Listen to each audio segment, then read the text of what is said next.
أعوذ بالله من الشيطان الرجيم بسم الله الرحمن الرحيم إن الحمد لله نحمده ونستعينه ونستغفره ونعوذ بالله من شرور أنفسنا ومن سيئات أعمالنا من يهده الله فلا مضل له ومن يضلل فلا هادي له أشهد أن لا إله إلا الله وحده لا شريك له وأشهد أن محمدا عبده ورسوله أما بعد সমস্ত প্রশংসা আল্লাহ, যিনি আমাদেরকে একটা সুন্দর দ্বীনি মজলিসে বসার তৌফিক দিয়েছেন। এই জন্য সবাই আমরা বলি আলহামদুলিল্লাহ। আজকে আমি যে বিষয়টা নিয়ে বলবো সেটা হচ্ছে ইলমের গুরুত্ব ও মর্যাদা, ফজিলাত। কিছু আমরা এই যে দিনের কাজটা যে করছি, আমরা নিজস্ব মজলিস করে কিছু বন্ধু বান্ধবরা মিলে আলোচনা করে কোরআন হাদিস পড়ে আমরা ভিডিও বানাচ্ছি বা তালিম করছি। এই নিয়ে কিছু কিছু প্রশ্ন আমাদের কাছে এসছে বা লোক অনেক কিছু বলে আমাদের পেছনে। যেমন, তোরা কি কোনো আলেম আর তোরা ইমাম, তোরা এসব কাজ করছিস? তোরা কি কোনো মাদ্রাসায় পড়েছিস বা কোনো ডিগ্রি আছে তোদের? তোরা এইসব দিনের কাজ করছিস? আরো বলে যে কোরআন হাদিস তোরা ডাইরেক্ট পড়ে জ্ঞান অর্জন করতে পারবি কোনো আলেমের সহযোগিতা না নিয়ে? 2 নম্বর, আরো প্রশ্ন করে যে তোরা হয়তো ভাইরাল করার উদ্দেশ্যে এই সবগুলো করছিস, তোদের পাবলিসিটি হওয়ার ইচ্ছা এসব। তোরা সাধারণ ছেলে এসব করার তোদের এখন ইয়ে আছে? তোরা কি আলেম? এইসব আরো অনেক প্রশ্ন করেছে, হচ্ছে।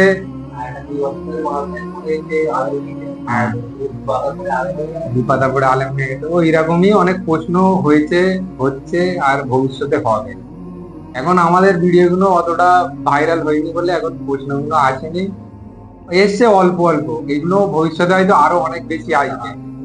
সেই জন্য আমরা আগে থেকে প্রস্তুতি নিয়ে মানুষকে, কোনো আমাদের সেলফ ডিপেন্ডের জন্য যে প্রস্তুতি নিয়ে মানুষকে জানিয়ে দেবো যে আমরা এটা করছি কিসের জন্য, আমাদের উদ্দেশ্যটা কিসের জন্য। আমাদের কোনো নিজস্ব কোনো শখ নেই বা কোনো ভাইরাল হওয়ার কোনো ইচ্ছা নেই। আমরা এই যা জিনিস করছি সব আল্লাহর ওয়াস্তে করছি। সেই সব কারণগুলো আমরা কোরআন হাদিস থেকে জানাবো ইনশাআল্লাহ। সেইটা জানতে গেলে প্রথমে আমি একটা স্টেপ বাই স্টেপ বলবো। প্রথমে বলবো ইলমের গুরুত্ব আর ফজিলত, তারপরে বলবো ইলম অর্জন করে সেই ইলম অনুযায়ী যদি না আমরা কাজ করি তার ফলাফল কি হবে, মানে ইলমের সাইড এফেক্ট। ওর সঙ্গেই আসবে যে আমরা এই দিনের প্রচারের কাজ করব কেন, কি আমাদের এমন দায় পড়েছে দিনের কাজ করব। এর জন্য তো ইমাম আলেম সব তো একটা ক্যাটাগরির মানুষ আছে, আমরা সাধারণ মানুষ কেন এই কাজ করবো? তারপরে এই উত্তরটা দেবো ইনশাল্লাহ। তো আজকের বলবো যেটা ইলম নিয়ে, ইলমের গুরুত্ব আর মর্যাদা, ফজিলত নিয়ে। প্রথমে বলবো যে ইলম কি। ইলম হচ্ছে জ্ঞান অর্জন করা। প্রত্যেক জিনিসে আমাদের জ্ঞান দরকার। আমরা দেখো জীবনে যা কিছু করি প্রত্যেক জিনিসে জ্ঞান দরকার। একটা মোবাইল চালাই, তাতেও আমাদের জানতে হয় যে কেমন করে চালাতে হয়। কোনো গাড়ি চালালেও ড্রাইভিং শিখতে হয়, কোনটায় গিয়ার, পিক আপ, ক্লাচ সব জানতে হয়। এমনকি 4 হুইলারের জন্য লোক টিউশন নিয়েও শেখে। দেখো না, ব্যবসা বাণিজ্য যাই হোক, তো আমাদের যে আল্লাহ সুবহানাহু ওয়া তাআলা শ্রেষ্ঠ মাখলুক তৈরি করেছে মানুষ, তা আমাদের সৃষ্টির পিছনেও তো কোনো কারণ আছে।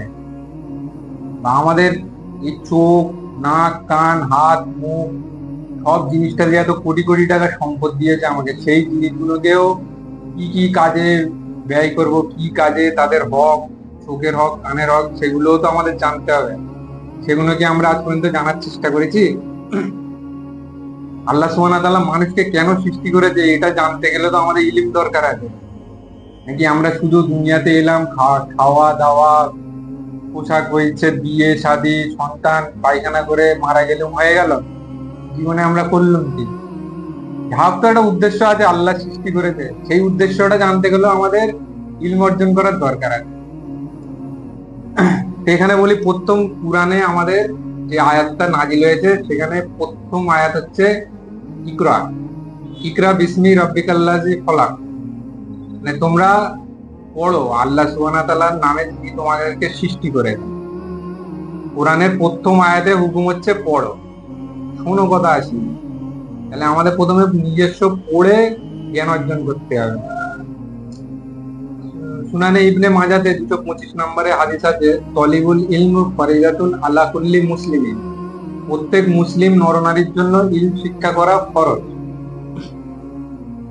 এখানেও ইলম অর্জন করা ফরজ, যেমন নামাজ, রোজা, হজ, যাকাত আমাদের জন্য ফরজ, ইলম অর্জন করাও ফরজ। কিন্তু আমরা টোটালি এই জিনিসটা শুনিনি যে ইলম অর্জন করা ফরজ। ইসলামিক ইলম অর্জন করা ফরজ শুনেছো? কিন্তু আমরা দুনিয়াবি স্কুলে পড়ানো, কলেজে পড়ানো, এগুলো বাচ্চাদের কোন স্কুল ভালো, কোথায় দিলে তার ভবিষ্যৎ ভালো হবে, এইসব জিনিস আমরা ভালোভাবে জানি। কোনোদিন সার্চ করেছো কি আমরা ইসলামিক শিক্ষা অর্জন করা ফরজ? ওখানে কি দুনিয়াবি ইলম অর্জন করা ফরজ আছে? এটা আমি বলছি, দুনিয়াবি ইলম আর দ্বীনি ইলম দুটোর পার্থক্য আছে, ওটা আমি বলছি ইনশাল্লাহ। হয়ে গেল, হাদিসেও গেল ইলম অর্জন করা ফরজ। আর একটা হাদিস আছে তিরমিজি শরীফের, এই আল্লাহ সুবহানাহু ওয়া তাআলা প্রথম সৃষ্টি করেছেন কলম। সৃষ্টি করার পর কলমকে বলছে লিখো। কলম বলে কি লিখবো? আল্লাহ সুবহানাহু ওয়া তাআলা বলছে তাকদীর লিখো, লেখো আজ পর্যন্ত যা ঘটেছে আর ভবিষ্যতে কিয়ামত পর্যন্ত যা ঘটবে সমস্ত কিছু লেখো। এখানে আল্লাহ সুবহানাহু ওয়া তাআলা কলমকে দুনিয়া সৃষ্টির আগে কলম সৃষ্টি করেছে। এখানে এর থেকে সিগন্যালটা পাওয়া যায় যে ইলমের গুরুত্ব আর লেখাপড়ার গুরুত্ব কতটা। তবেই তো না আমাদের প্রথম জিনিস কলম সৃষ্টি করেছে। লেখাপড়া ইলমের ফজিলত অনেক। ঠিক এইরূপ আল কুরআনে আমাদের একটা সূরার নামই দিয়ে দিয়েছে আল কলম। ওখানেও আল কলম বলে আল্লাহ সুবহানাহু ওয়া তাআলা মানে সূরাটা স্টার্টিং করছে, মানে কলমের কসম খেয়ে। এখানে দেখবে আল্লাহ অনেক কিছুর কসম খায়, ওয়াল আসার, ওয়াল ফাজার, ওয়াত তিন ও জাইতুন, এখানে ওয়াল কালাম। মানে দেখবে যেখানে যে জিনিসটা খুব গুরুত্বপূর্ণ জিনিস, সেই জিনিসটাই আল্লাহ সুবহানাহু ওয়া তাআলা কসম খায়।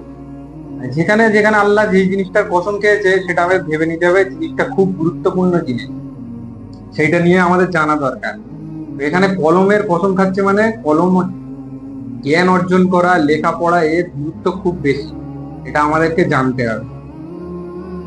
এবারে যেটা বলছিলাম যে দুনিয়াবি আর দ্বীনি মতান্তরে অনেক আলেমরা মানে ইলমটাকে দুটো ভাগে ভাগ করেছে, এটা হলো দ্বীনি ইলম, এটা দুনিয়াবি ইলম।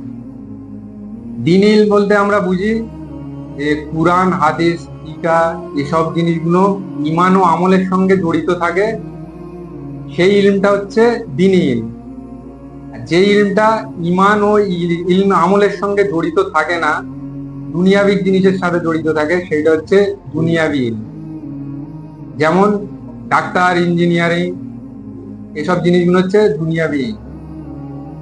এবারে এখানে বলছি যে একটা মুসলিমের প্রত্যেকটা জিনিস হবে আখিরাতকে কেন্দ্র করে, তার জ্ঞান অর্জনের উদ্দেশ্য হবে আখিরাতকে কেন্দ্র করে। একটা মুসলিমের দুনিয়াবি বলে কোনো জিনিস নেই, প্রত্যেকটা জিনিস হবে তার আখিরাতকে কেন্দ্র করে। সে যা জ্ঞান অর্জন করবে সেটাও হবে তার আখিরাতকে কেন্দ্র করে। এর মানে এই নয় যে তুমি ডাক্তারি, ইঞ্জিনিয়ারিং পড়বে না বা শিখবে না। এখানে উদ্দেশ্য এই দাঁড়াচ্ছে যে তুমি ডাক্তারি, ইঞ্জিনিয়ারিং পড়ার সঙ্গে সঙ্গে ফারজে আইন ইলম, মানে দ্বীনির ইলমটা হচ্ছে তোমার ফরজ। দ্বীনির ইলমটা আগে পড়াশোনা করে, ইলমটা অর্জন করে তবে দুনিয়াবি ইলম পড়ো।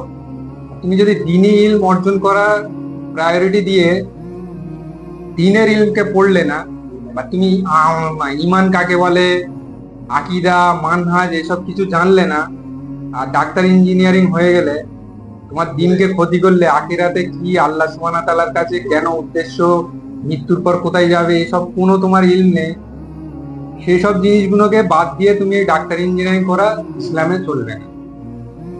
আগে তোমাকে দ্বীনের বেসিক নলেজ, ইসলামিক জ্ঞান অর্জন করতে হবে, তারপরে তুমি ডাক্তার, ইঞ্জিনিয়ারে হও, সেখানে পেশাগত রোজগার করো, সবকিছু যায় যাবে। তো এর থেকে বোঝা গেল যে দ্বীনি ইলমের সঙ্গে দুনিয়াবি ইলমের সামঞ্জস্য রেখে আমাদের পড়াশোনা করতে হবে। শুধু একটাকে, দুনিয়াবি ইলমটাকে নিয়ে আর দ্বীনি ইলমকে ছেড়ে দিলে হবে না, এর থেকে বোঝা গেল। তো এটা আমি বললাম কেন, যে আমি নেক্সট যত আয়াত, কোরআনের আয়াত হাদিস বলবো, সব ইলম কথাটা আসবে, মানুষ হয়তো ভেবেই নেবে যে এটা দ্বীনের ইলমের কথা হচ্ছে। ওই জন্য আমি কথাটা ভেঙে দিলাম যে দুনিয়াবি ইলমের থেকে দ্বীনের ইলম করা হচ্ছে ফরজ, ফরজে আইন। এটা হচ্ছে ফরজে কিফায়া, দুনিয়া বিজ্ঞান। ঠিক যেমন জানাজার নামাজ, ফরজ নামাজ তুমি ছেড়ে জানাজার নামাজ পড়লে বেকার হয়ে যায়, ঠিক সেই ওই রকমই উদাহরণ এটা। এবারে বলি, কোরআন থেকেই বলি যে ইলিমের গুরুত্ব বা মর্যাদা। প্রথম আল্লাহ সুবহানাহু ওয়া তাআলা নবী সাল্লাল্লাহু আলাইহি সাল্লামকে হুকুম করছে যে তুমি বলো রব্বি জিদনি ইলমা, হে নবী তুমি বলো হে আমার প্রতিপালক আমার জ্ঞানে বৃদ্ধি করে দাও। আল্লাহ সুবহানাহু ওয়া তাআলা নবী সাল্লাল্লাহু আলাইহি সাল্লামকে হুকুম করছে যে তুমি এই দোয়াটা করো, জ্ঞান বৃদ্ধি করে দাও। নবীকে বলছে যে জ্ঞান বৃদ্ধি করো। আরো আছে আরেকটা আয়াত আছে সূরা ফাতিরের 28 নম্বর আয়াত। সূরা ফাতির 28 নম্বর আয়াতে বলছে ইন্নামা ইয়াখশাল্লাহু মিন ইবাদিল উলামা। এর অর্থ হচ্ছে আল্লাহর বান্দাদের মধ্যে তারাই আল্লাহকে ভয় করে যারা জ্ঞানী হয়। কথাটা খুব ছোট আয়াত, এর ব্যাখ্যা বলতে গেলে প্রায় শেষ করা যাবে না, 1-2 ঘন্টা লেগে যাবে। জ্ঞানীরাই আল্লাহকে ভয় করে। জ্ঞানী কারা? যারা দিনের ইলম অর্জন করবে। তুমি যখন জানবে যে তোমার জীবনের উদ্দেশ্য, তোমার জীবন কেমন ভাবে কাটাবে, আল্লাহ সুবহানাহু ওয়া তাআলা কেন তোমাকে সৃষ্টি করেছে, ইবাদতের জন্য সৃষ্টি করেছে, মৃত্যুর পর এই হবে, কিয়ামত হাসর, সব জিনিসটা যখন তুমি জানবে তবেই তো না তুমি আল্লাহ সুবহানাহু ওয়া তাআলাকে ভয় করবে। আগের সপ্তাহে আমি বলেছিলাম যে আল্লাহকে ভালোবাসতে গেলেও ইলম লাগে, নবী সাল্লাল্লাহু আলাইহি সাল্লামকে ভালোবাসতে ইলম লাগে, আহলে বাইত, মাতা পিতা সাহাবী সব জিনিসকে ভালোবাসতে গেলে ইলম লাগে। তো ঠিক তেমনই আল্লাহ সুবহানাহু ওয়া তাআলাকে ভয় করতে গেলেও ইলম লাগবে, জ্ঞান লাগে। আল্লাহ সুবহানাহু ওয়া তাআলার যেগুলো হুকুম আছে, জাহান্নামকে সৃষ্টি করেছে, জাহান্নামের আযাব কি, সেগুলো জানলে তবেই তো আমরা আল্লাহকে ভয় করব। সেগুলোই যদি আমরা না জানি, মৃত্যুর পর কোথায় যাব, আখিরাতে কি হবে, জীবনের উদ্দেশ্য না জানলে তো আমরা আল্লাহকে ভয় করব কিভাবে? ঠিক আছে, এটা আমি শর্টে বললাম, ব্যাখ্যা করলে অনেক বড় হয়ে যাবে। আর একটা আয়াত আছে সূরা জুমারে 9 নম্বর আয়াত। ওখানে বলছে কুল হাল ইয়াস্তাউল্লাযিনা ইয়ালামুনা ওয়াল্লাযিনা লা ইয়ালামুনা। তুমি বলো যে যারা জানে আর যারা জানে না তারা কি সমান? কখনোই সমান না। তো যারা জানে তাদের অটোমেটিক আল্লাহ সুবহানাহু ওয়া তাআলা তাদের মর্যাদা সম্মান বাড়িয়ে দেয়। এই আয়াতের প্রমাণ আছে সূরা মুজাদালার 11 নম্বর আয়াতে। সেখানে আল্লাহ সুবহানাহু ওয়া তাআলা বলছে তোমাদের মধ্যে যারা ঈমান এনেছে এবং যাদেরকে ইলম দান করা হয়েছে আল্লাহ তাদের মর্যাদা ও সম্মান উন্নত করে দেয়। ইলম যাদেরকে দেবে আল্লাহ সুবহানাহু ওয়া তাআলা তার সম্মান অটোমেটিক বাড়িয়ে দেয়। যেমন দুনিয়াবি ক্ষেত্রেই দেখো, ডাক্তার ইঞ্জিনিয়ার এদের সম্মান বেশি তো, এদের মধ্যে ইলম আছে দুনিয়াবি। কোনো আলেম ইমাম এদের সম্মান বেশি তো, আল্লাহ সুবহানাহু ওয়া তাআলা অটোমেটিক ইলমের সাথে সাথে তার সম্মান মর্যাদা বাড়িয়ে দেয়। তো ইলম অর্জন করা আমাদের জন্য ফরজ। ইলম অর্জন করলে তোমার সম্মান আল্লাহ সুবহানাহু ওয়া তাআলা অটোমেটিক বাড়িয়ে দেবে।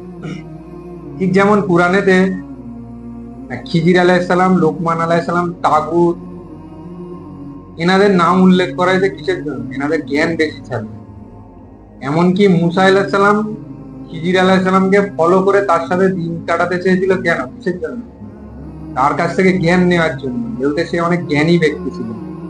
একটা নবী একটা মানুষের কাছে গিয়ে, খিজির আলাইহিস সালাম আম মানুষ ছিল, জ্ঞান ছিল খুব, তার সঙ্গে দিন কাটাচ্ছে কেন? কারণ জ্ঞান অর্জন করবে বলে।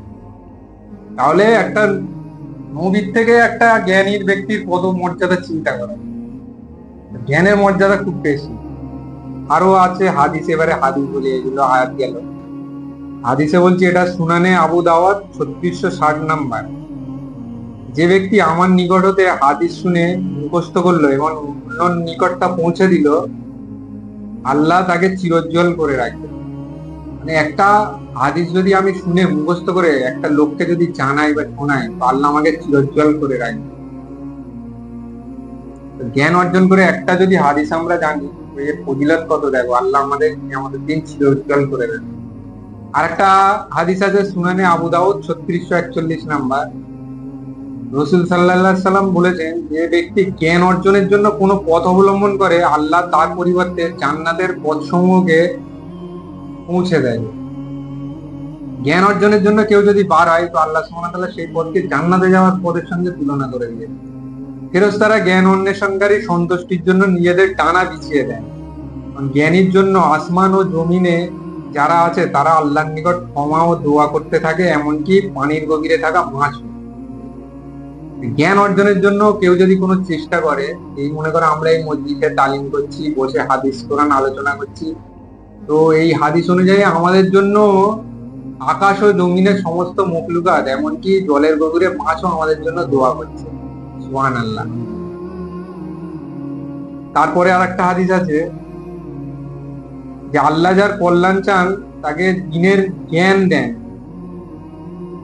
আল্লাহ যার কল্যাণ চান তাকে দিনের জ্ঞান দেন। মানে দিনের জ্ঞান একটা কত বড় মর্যাদা দেখো, আল্লাহ যাকে ভালোবাসবে তাকেই দেয় জ্ঞান। মানে এখানে বোঝা যাচ্ছে যে যাকে তাকে আল্লাহ দেবে না, যে যাকে জ্ঞান দিয়েছে মানে তাকে আল্লাহ ভালোবাসে। আমাকে কিছু যদি জ্ঞান দেয়, আমার যদি কোনো জ্ঞান পাই, আমি কোনো জিনিসটা ভালো জানি, তো মনে করতে হবে যে আল্লাহ সুবহানাহু ওয়া তাআলা আমাকে ভালোবাসে বলে এই জিনিসটা আমাকে জানিয়েছে, এটা আমাকে ভাবতে হবে। আর একটা হাদিস আছে সহিহ বুখারীর 1409 নাম্বার, ইবনে মাসউদ রাদিয়াল্লাহু তাআলা আনহু থেকে বর্ণিত, রাসূল সাল্লাল্লাহু আলাইহি সাল্লাম বলেছেন, দু ধরনের ব্যক্তির উপর হিংসা করা জায়েজ আছে। আমরা কি জানি হিংসা করা জায়েজ নেই? যে একটা হাদিসে জানি যে হিংসা মানুষের আমলকে এমন ভাবে খেয়ে নেয় যেমন আগুন কাঠকে খেয়ে নেয়। কিন্তু এখানে দুটো কারণে হিংসা করা জায়েজ আছে। দুটো কারণ কি কি? একটা হচ্ছে আল্লাহ সুবহানাহু ওয়া তাআলা যাকে ইলম দান করেছে, সে সেই ইলম অনুযায়ী বিচার ফায়সালা করে বেড়ায়, হক ও বাতিলের ফায়সালা করে বেড়ায়। ইলম না থাকলে তুমি কি হক ফায়সালা বিচার করতে পারবে? দুনিয়াবি জ্ঞান নিয়ে ফায়সালা করতে পারবে দিনের ইলম না থাকা পর্যন্ত? এই একটা কারণ গেল। আর একটা কারণ হচ্ছে যাকে আল্লাহ সম্পদ দিয়েছে, সেই সম্পদ সে আল্লাহ দিনের রাস্তায় ব্যয় করে। এই দুই ব্যক্তিকে হিংসা করা চলে। তাহলে দিনের ইলমের কত বড় ফজিলত চিন্তা করো, এমনকি হিংসা করাও জায়েজ আছে। এখানে হিংসার অর্থ কি দাঁড়াচ্ছে? মানে তুমিও চেষ্টা করো ওইরকম জ্ঞান অর্জন করার, এখানে উৎসাহ করা হচ্ছে। আরেকটা হাদিস আছে সহিহ মুসলিমের 1631 নম্বর, যে মানুষ যখন মারা যায় তার সমস্ত আমল বন্ধ হয়ে যায়, কিন্তু তিনটে আমল চালু থাকে। একটা হচ্ছে সাদগাই জারিয়া, একটা ফলপ্রসূ ইলম, আর একটা হচ্ছে সুসন্তান। এখানে যে ইলমটা বলা হয়েছে ফলপ্রসূ ইলম, মানে যে ইলমটা তুমি কাউকে যদি কোনো কিছু শিখিয়ে দিয়ে যাও, সে যতদিন সেই ইলম অনুযায়ী আমল করবে, তার সওয়াব তুমি মৃত্যুর পরও সাদগাই জারিয়া হিসাবে পাবে। আর একটা আছে সন্তান, সুসন্তান, মানে সন্তানকেও তুমি যা যা শিখিয়ে দিয়ে যাবে, দিনের জ্ঞান দিয়ে যাবে, তাকে নামাজ কালাম কোনো একটা সূরা আয়াত শিখিয়ে দিয়ে গেলে, সে যতদিন আমল করবে তুমি তার সওয়াব পাবে। তাহলে জ্ঞানের কত বড় মজিলত চিন্তা করো, যে তুমি যাকে দান করে যাবে, সে যতদিন আমল করবে তুমি তার সওয়াব পেতে থাকবে। আমাদের সর্বদা চেষ্টা করতে হবে যেন লোককে কিছু জ্ঞান নিজে জেনে লোককে জানাতে পারি, নিজের সন্তানদেরও সেই রূপ তৈরি করতে পারি আমাদের আখেরাতের ভালাইয়ের জন্য, আমরা মৃত্যুর পরও শুয়ে শুয়ে যেন পাই, জানাতে পারি। আর একটা সহিহ বুখারী 80 নম্বর হাদিস আছে যে কিয়ামতের আলামত কিছু বলা আছে, 4টে কিয়ামতের আলামত আছে। সেখানে প্রথম আলামত হচ্ছে ইলিম হ্রাস পাবে, ইলিম কমে যাবে। কিয়ামতের প্রথম আলামত হচ্ছে ইলিম আল্লাহ সুবহানাহু ওয়া তাআলা কমিয়ে দেবে মানুষের কাছ থেকে। ইলিম কমে গেলেই তো তবে সে হক হালাল এসব হারাম এসব মর্যাদা বিচার করতে পারবে না, সে গুমরাহিতে চলে যাবে, হারাম কাজে ঢুকে যাবে। হক যখন সে জানতে না পারবে, সে তখন অনেক গুনাহের কাজে হারাম কাজে সে জড়িত হয়ে যাবে, এইসব তখন গুনাহ বেড়ে যাবে। এগুলো হচ্ছে কিয়ামতের আলামত। অগ্রতার প্রসার লাভ করবে, মদ পানের বৃদ্ধি হবে, জিনা ব্যভিচার আম হয়ে যাবে, এগুলো হচ্ছে কিয়ামতের আলামত। আর একটা হাদিস আছে মিশকাত শরীফের 255 নাম্বার, ইবাদতের পরিমাণ বেশি হওয়ার চেয়ে ইলমের পরিমাণ বেশি হওয়া উত্তম। মানে তুমি সারা রাত ইবাদত করছো, কিন্তু তুমি জানো না যে কিভাবে নামাজ পড়তে হয়, কিভাবে সিয়াম পালন করতে হয়, তুমি জানো না, সারা রাত দিন রাত ইবাদত করে যাচ্ছ, সেটা কি কাজে কাজে লাগবে? ফরজ ওযু জানে না, ফরজ গোসল জানে না। ঠিক তেমনই যে তুমি ড্রাইভিং জানো না, গাড়ি চালাচ্ছ, অ্যাক্সিডেন্ট হবেই তো। এখানে ইলমের মানে আলেমদের কতটা মর্যাদা দেখো। আবিদ মানে সে খুব ইবাদত করে, তার থেকেও আলেমের মর্যাদা বেশি।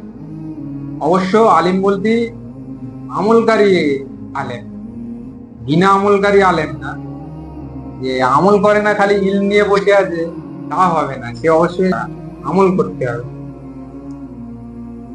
আর একটা হাদিস, এইটা না বলে তো ফজিলত বলা অসম্পূর্ণ হয়ে যায়, যে এই হাদিসটা নম্বরটা ভুলে গেছি, যে আল্লাহ সুবহানাহু ওয়া তাআলা একটা ফেরেশতার একটা দল আকাশে সব সময় ঘোরাফেরা করে, যেখানে আল্লাহর জিকির বা মজলিস হয় সেখানে তারা গিয়ে ঘিরে বসে থাকে, এমনকি তারা হাত দিয়ে পুরো ঘিরে নেয়, একটুও ফাঁকা থাকে না। আর যখন তাদের জিকির আজগার হয়ে যায় তখন ফেরেশতারা আবার আকাশে চলে যায়, যখন মজলিস ভেঙে যায় ফেরেশতারা আবার আকাশে আরোহণ করে, তখন আল্লাহ সুবহানাহু ওয়া তাআলা তাদেরকে জিজ্ঞাসা করে তোমরা কোথায় ছিলে। অথচ আল্লাহ সুবহানাহু ওয়া তাআলার কাছে সব জ্ঞান আছে, তবুও তিনি জিজ্ঞাসা করেন যে তোমরা কোথায় ছিলে। তখন ফেরেশতারা বলে আমরা অমুক জায়গায় দুনিয়ার এই বান্দারা বসে আপনার তাসবিহ তাহলিল জিকির আজগার করছিল।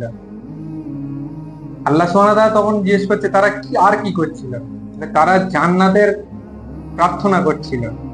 কারণ আল্লাহ সুবহানাহু ওয়া তাআলা জিজ্ঞেস করে তারা কি জান্নাত দেখেছে, তখন ফেরেশতারা বলে না তারা জান্নাত দেখেনি। বলে যদি তারা জান্নাত দেখতো তারা আরো ক্ষমা প্রার্থনা করতো।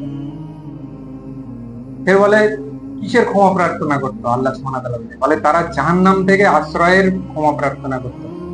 তখন আবার আল্লাহ সুবহানাহু ওয়া তাআলা বলে তারা কি জাহান্নাম দেখেছে, বলে না তারা জাহান্নামও দেখেনি। তারা যদি জাহান্নাম দেখতো তাহলে তারা আরো ক্ষমা প্রার্থনা করে। তখন আল্লাহ সুবহানাহু ওয়া তাআলা বলে যাও তুমি তাদেরকে গিয়ে বলে দাও তাদের সবাইকে ক্ষমা করে দেওয়া হলো। তখন ফেরেশতারা বলছে হে আল্লাহ সুবহানাহু ওয়া তাআলা, ওই মজলিসে এমন একটা ব্যক্তি ছিল, পাপীচারী ব্যক্তি, যে ওখানে নিজস্ব গিয়ে বসেনি, খালি রাস্তা দিয়ে যাচ্ছিল, গিয়ে সেখানে হয়তো শুনে বসে গেছে, তার ক্লিয়ার ইন্টেনশন ছিল না বসার, তার কি হবে। তখন আল্লাহ সুবহানাহু ওয়া তাআলা বলে তাকেও ক্ষমা করে দাও। ওই মজলিসটাই হচ্ছে এমন মজলিস যে ওই মজলিসে দুর্ভাগা কেউ থাকে না, যে বসবে তার হচ্ছে ভাগ্যশালী। তো আমরাও আল্লাহ সুবহানাহু ওয়া তাআলা এই যে মজলিসে একটুখানি দু চারজনা বসে আছি, এর জন্য ইনশাআল্লাহ ফেরেশতারা আমাদের ঘিরে দোয়া করছে। সুবহানাল্লাহ। আর একটা হাদিস বলে আমি শেষ করছি, যে ইলমের মর্যাদা, এটা আছে সহিহ বুখারীর 1338 নম্বর। নবী সাল্লাল্লাহু আলাইহি ওয়াসাল্লাম বলছে মানুষ যখন মৃত্যুবরণ হয়ে যায়, কবরস্থ করা হয়ে যায়, তখন তার সাথীরা চলে আসে, তখন সে তাদের জুতার আওয়াজ পর্যন্ত শুনতে পায়। তখন দুটো ফেরেশতা এসে তাকে বসায়, বসিয়ে তাকে কিছু প্রশ্ন করে, প্রশ্নতে করে মুহাম্মদ সাল্লাল্লাহু আলাইহি সাল্লাম সম্বন্ধে প্রশ্ন করে, যে তুমি এই মুহাম্মদ সাল্লাল্লাহু আলাইহি সাল্লাম এই ব্যক্তির সম্বন্ধে তোমার কি ধারণা। তখন সে বলে যে এটা হচ্ছে আল্লাহর বান্দা ও রাসূল। তখন ফেরেশতারা বলে তুমি ঠিক বলেছো, তোমার জন্য জাহান্নামে এই জায়গাটা রাখা হয়েছিল, তার পরিবর্তে তোমাকে জান্নাতের এই জায়গাটা দেওয়া হচ্ছে। তখন তাকে দুটোই জায়গা ওই সময় একত্রিত দেখানো হয়, জান্নাতও দেখায় জাহান্নামও দেখায়। আবার মুনাফিক ও কাফির ব্যক্তিকে যখন বসায় তখন তাদেরও সেম প্রশ্ন করে, বলে তোমাদের কি ধারণা এই ব্যক্তির সম্বন্ধে। তারা বলে আমরা জানি না। বলে তোমরা জানো না, বলে না আমরা লোকেরা যা বলতো তাই শুনতাম আর তাই বলে বেড়াতাম, না আমরা নিজে পড়েছি আর না নিজে জেনেছি। ফেরেশতারা বলবে তোমরা নিজস্ব তেলাওয়াতা করোনি আর নিজস্ব জানারও চেষ্টা করোনি, তোমাদের জন্য জাহান্নামের এই জায়গাটা ফিক্স করা হয়েছে, তোমাদের জাহান্নামের জায়গাটা তখন তাদের দেখানো হবে। এখানে কি বোঝা গেল, সে কি আক্ষেপ, সে কি বলবে যে আমরা জানিনি, লোকেরা যা বলতো তাই শুনতাম, আমরা নিজেরা তিলাওয়াত করে পড়িনি। এখানে ইলম অর্জন করা, নিজেরা পড়ার পিছনে গুরুত্ব দেওয়া হলো, নিজে পড়ো জানো, এই লোকেরা যা বলে তাই শুনলে হবে না। তাহলে আমাদের কি জানতে হবে, নিজেরা পড়তে হবে ও জানতে হবে, খালি বলা কথা শুনে আর আগে বাড়ালে হবে না। একটা হাদিস আছে না, মিথ্যাবাদী হওয়ার জন্য এতটাই যথেষ্ট যে যে যা শুনে তা বলে বেড়ায়।